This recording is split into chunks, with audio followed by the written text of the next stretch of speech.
Bom dia, boa tarde, boa noite. Esta é mais uma edição de Pedro e Cora, aquele programa sobre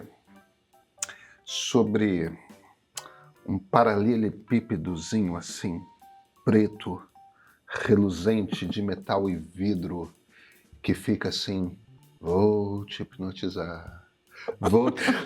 É também sobre uma propaganda da Vivo.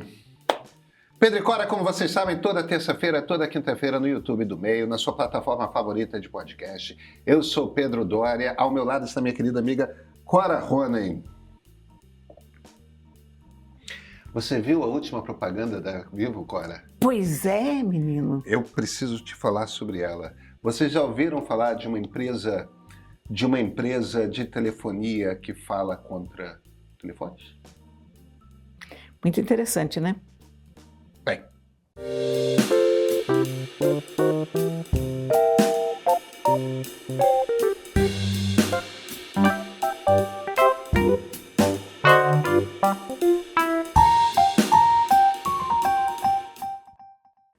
Clara, eu fiz uma coisa muito diferente esse fim de semana.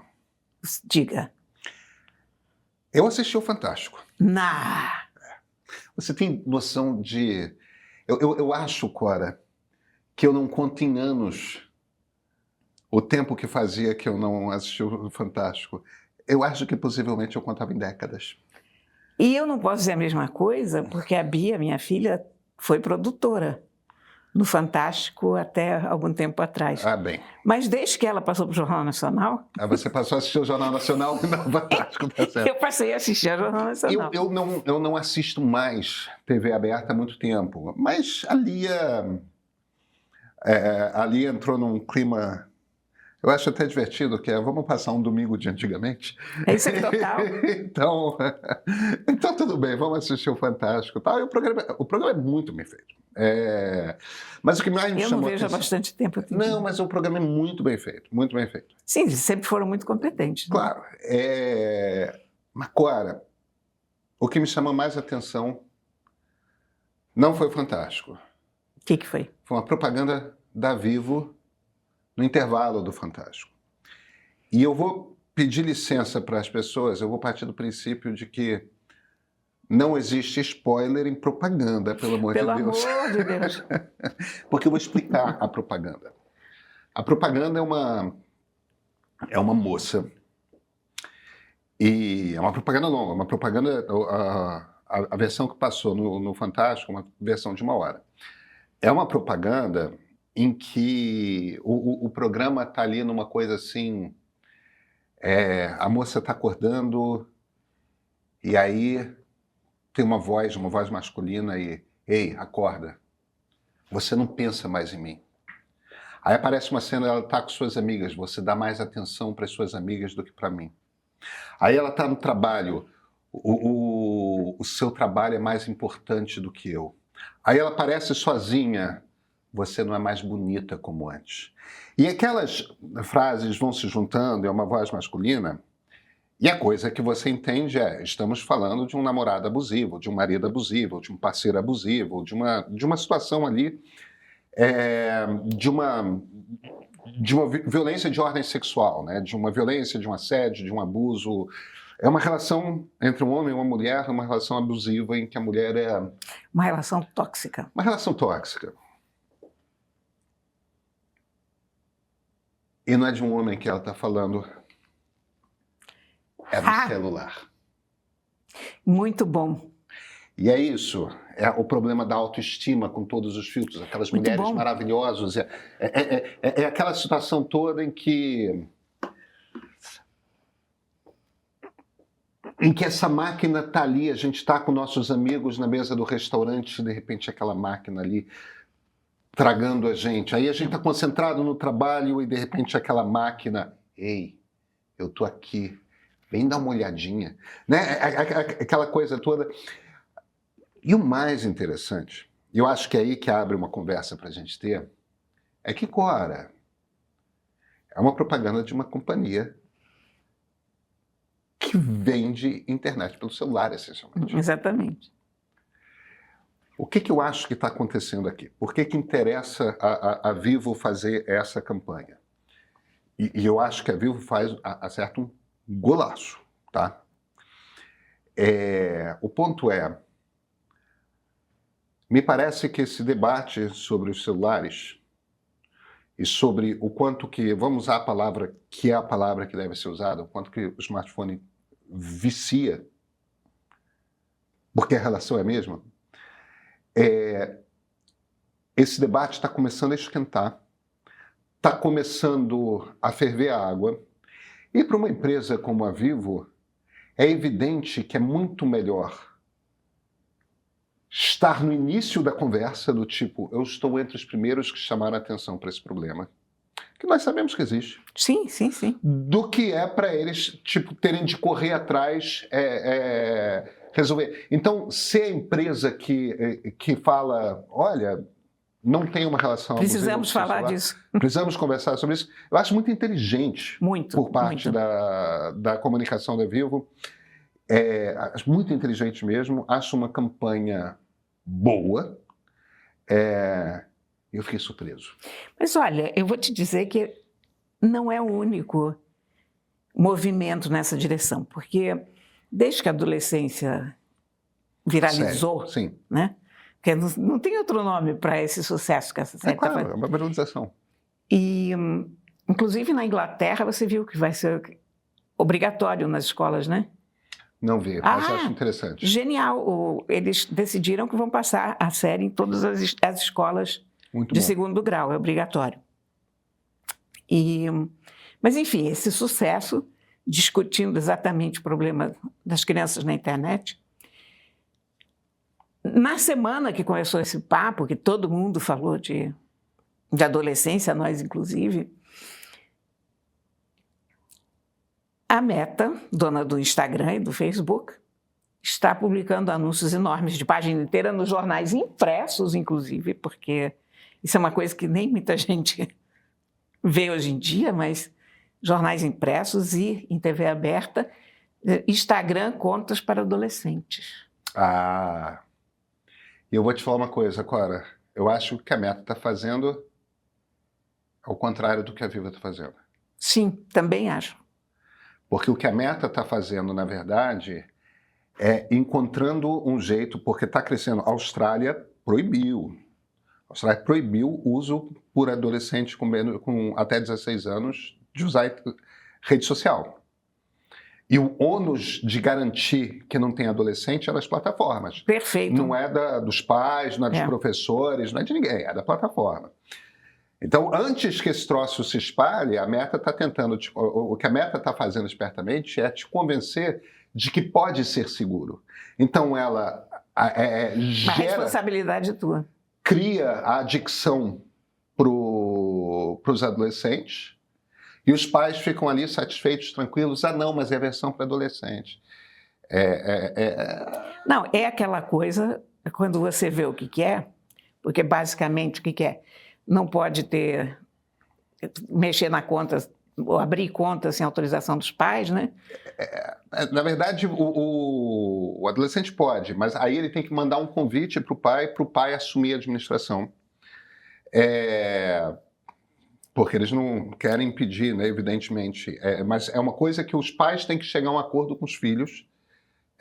Supondo que haja paz na outra ponta. Supondo que haja paz na outra ponta. E aí a conta fica uma conta privada.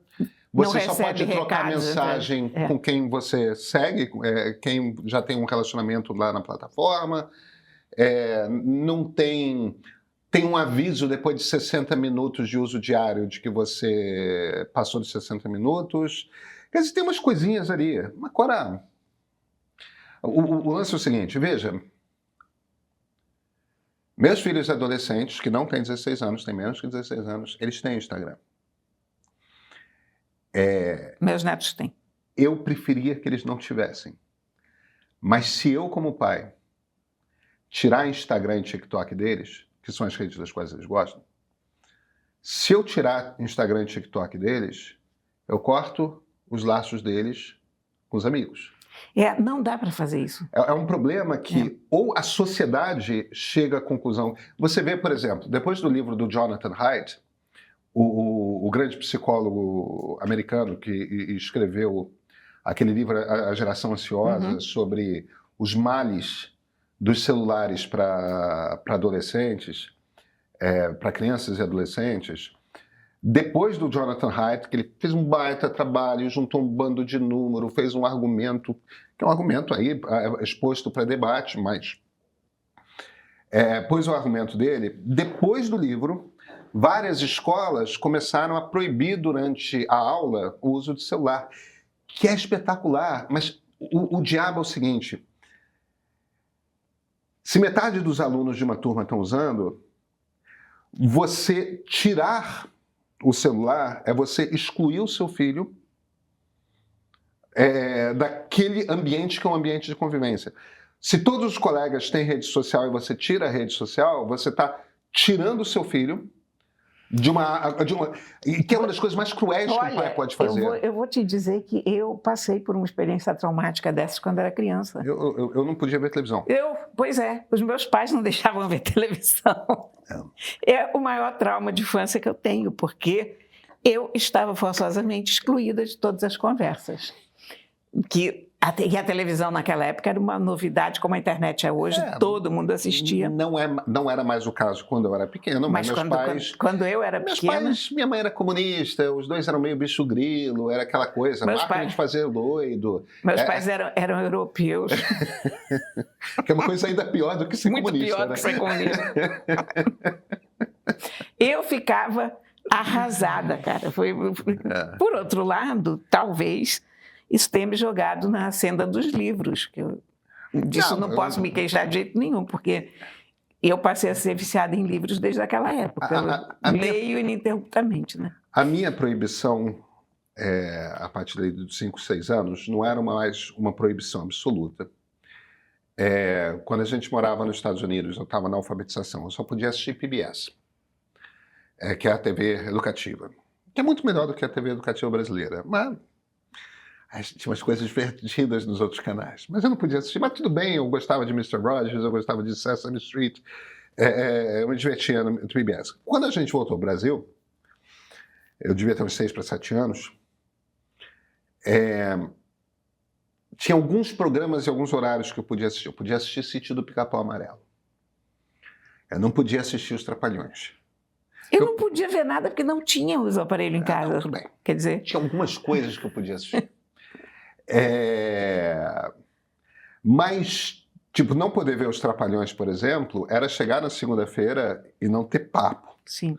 Com meus colegas de turma. Teve uma hora também que meus pais encheram o saco e pararam de regular. Mas isso já era... eu já estava indo lá para 8, 9 anos de idade. Eu não tive televisão. E você sabe que é uma coisa engraçada, que isso criou uma mágoa em mim naquela época de estar fora dos papos e tal. Mas também eu acho que me criou essa coisa de não ver televisão, não me criou o hábito da televisão. E pelo hábito de não ver televisão, eu sou grata, porque é uma tela a menos na minha vida que eu acho necessária, sabe? Não, tudo bem. E eu também não tenho, mas eu acho que esse hábito, quem tinha também já começou a perder. Tal, não, essa altura ninguém, não, né? essa altura ninguém mais tem. Mas quando eu era criança, era o grande assunto. Mas veja, eu não imponho limites aos meus filhos que atrapalhem a socialização. A sociabilização deles por causa disso. Porque eu sei exatamente o que é o custo. Porque eu tive a coisa. Mas, ao mesmo tempo, eu fico... Vem cá, por que vocês estão jogando nas costas dos pais esse ônus? Porque o que vocês estão dizendo é o seguinte... Porque o que vocês estão dizendo é o seguinte, eu tenho que fazer uma escolha. Ou um troço que eu sei que faz mal para os meus filhos, que são as redes sociais, ou então a falta de sociabilização deles que vai fazer mal a eles. A escolha que eu faço é pela sociabilização e não tem como fazer essa escolha correta porque as duas coisas são um problema. Mas aí eu faço uma aposta vaga, meus filhos terão um problema que é um problema da geração deles, mas o que a gente tinha que ter era uma regulação pesada dizendo não pode para adolescente. não pode para adolescente. Não foi feito para isso. Porque tem uma coisa que eu acho que as pessoas não compreendem o suficiente e que o Haidt é muito feliz em desmembrar e explicar como é que o troço funciona, que é o como que esses aparelhos são feitos para ficar te chamando a atenção o tempo todo. É Para viciante. ficar te viciando o tempo todo. Está na arquitetura do smartphone. E dentro do smartphone, quando você vai para as redes sociais, usando todos os instrumentos do smartphone, as redes sociais ainda botam e dobram a aposta. E usam um raio daqueles algoritmos para ficar te atraindo, te atraindo, te atraindo, te atraindo, te atraindo. Esse é um debate que a gente tem que ter, é um debate que eu percebo nascendo e que é extremamente saudável. E, de novo, olha, kudos. Parabéns. Parabéns para Vivo, que eu acho que é um baita acerto eles não se fingirem de mortos e reconhecerem que o problema está lá, existe, e, de certa forma, provocar o debate sobre esse problema no Brasil. É como nós estamos conversando Exatamente, agora. Né? Eu acho que tem alguns pontos. No fim das contas, o que o celular, com as notificações, com as coisas, ele quer é que você, de alguma forma, internalize que você vai perder contato com o mundo se você não estiver com ele. E o que acaba acontecendo é que a gente tem perda de contato com o mundo real quando a gente está nos lugares e veja, eu não estou querendo de forma alguma bancar o superior, não, Taquara. Eu sou dependente desse negócio. Eu também. Aqui, entendeu? Eu estou sempre com ele na mão e eu já pensei, porque ele virou meio que uma muleta para mim, como cigarro para as pessoas que não sabem o que fazer com as mãos. É o meu caso. Porque você vê que toda vez que a gente está gravando, eu estou com ele na mão. Eu não consulto enquanto a gente grava, mas aquela ideia de ter um objeto perto. E, sobretudo, o meu querido, que está quebrado nesse momento, o Flip, porque eu adoro ficar abrindo e fechando também. Clara, eu moro, você conhece minha casa? Eu moro num duplex. É um apartamento que tem 2 andares, tem uma escada. Não é um apartamento enorme, mas ele tem o lado de baixo e o lado de cima. Se eu desço para sentar na mesa onde eu trabalho, e eu esqueci o celular no quarto, eu volto para pegar. O tempo todo. Outro dia eu fiz esse negócio, putz, eu esqueci o celular. Subi e desci com o celular, tal, botei ele em cima da mesa, aí olhei para a tela do meu computador e... O que exatamente tem no celular que eu não tenho aqui no computador? Eu não preciso do celular do meu lado para trabalhar. Evidente. E quantas inúmeras vezes eu desci, percebi que não estava com o celular e subi para pegar e dessa vez, foi 1 ou 2 semanas atrás, e dessa vez, de repente, eu tenho WhatsApp aqui, eu tenho todas as redes sociais aqui, eu tenho e-mail aqui, eu tenho browser aqui, o browser é melhor. Eu já me fiz essa observação, não porque eu suba, mas porque eu saio se eu percebo que eu estou sem o celular, eu vou buscar. É isso. Quer dizer, eu estou no computador que é superior a ele em todos os aspectos. Claro, e não tem nada que tenha no celular que não tenha. Nada. E eu vou lá atrás onde é que eu larguei. Esse aparelho que a gente acha que tem que estar com ele o tempo todo, né? Repara que a única coisa do mundo é o meu hoje... marido abusivo. Exatamente. É a única coisa assim, a qual a gente não sai de casa. Porque você sai de casa sem a chave. Eu posso sair de casa sem chave porque eu descobri acho que já contei para vocês, né? Aquele cofrinho de Airbnb. Já ouviu falar nisso? Eu já fiquei muito Airbnb. Olha aqui, Serviço Público Cora Ronay. É um cofrinho de metal. Isso, que tem um código. Exatamente, inquebrável, inviolável em tudo. E aí você guarda uma chave lá dentro e bota o teu código. E quando você chega em casa, você bota lá o teu código, pega a tua chave e entra. Quer dizer que você não corre o risco de esquecer a tua chave. E você não precisa, aquela coisa chata de sair para andar e ficar com aquela chave, porque a minha chave tem um chaveiro bonitinho, mas enjoado, porque é grande, né? Então, você não precisa sair com a chave. Carteira de identidade a gente não leva na maioria das vezes, quando a gente sai para andar ou... Eu não levo carteira nenhuma. Pois é. Cartão de crédito a gente já não leva porque está pagando aqui. Então, realmente, a única coisa que te faz companhia 24 horas por dia é o celular. É o celular. Você foi ao banheiro, você leva. É impressionante. A gente não leva mais o jornal ou o livro, né? Não, ou a revista. Eu tenho uma pequena biblioteca no banheiro. Claro que você tem. Porque a questão dos livros selvagens lá em casa está cada vez pior. Mas, apesar disso, eu levo o celular. Olha aqui, é uma praga. É uma praga. É um inferno. Amo essa praga, preciso dizer isso. Não, sim, mas é uma Me distrai relação. muito. E vou te dizer uma coisa pior. Mas é uma relação abusiva. Eu assisti o primeiro capítulo de Vale Tudo. Ah, foi? Claro. Né? Porque eu queria ver, porque isso foi uma grande novela que eu assisti, acho que na época que o Vale Tudo... Não, me convidaram. Isso. Ainda usa a música do Cazuza? Usa a própria música e com a Gal Costa cantando. Ah, com a Gal Costa ainda cantando. A abertura é muito boa. Agora, eu fui assistir essa novela, claro, não assisti na hora que estava passando, na hora que eu fui dormir, e eu tenho uma televisão, sei lá, de 65 polegadas no meu quarto. Pergunta onde eu assisti? No celular. Foi. Ha. Nos falamos na segunda-feira? Sim. Então, até segunda-feira. Aí, dica de ouro para você que não perde um filme que te põe para refletir e descobrir novos pontos de vista. Woodstock.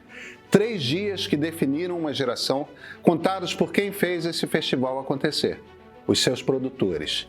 Espere depoimentos de quem viveu intensamente esse momento, com todos os seus percalços, desafios e curiosidades.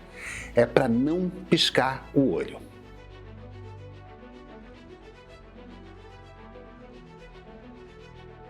Coração partido tem cura. E não sou eu quem está falando, tá? É a ciência da separação. Amor e dor mostram os efeitos no nosso corpo do apaixonamento e do término. E o melhor, você vai conhecer potenciais estratégias para curar um coração partido. É bem mais do que interessante, tá?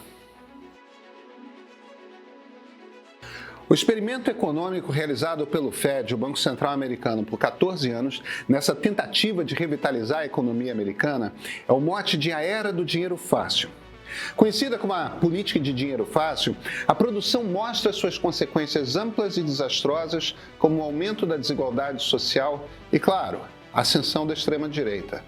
Fundamental para entender os rumos da economia mundial hoje.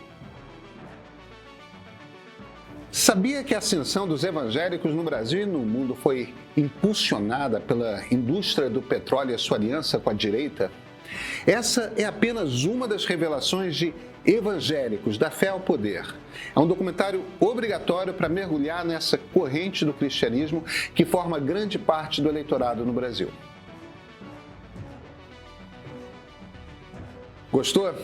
Essas produções estão disponíveis no aplicativo de streaming do Meio. Por R$ 15 por mês você encontra uma curadoria sempre atualizada que você não vê por aí.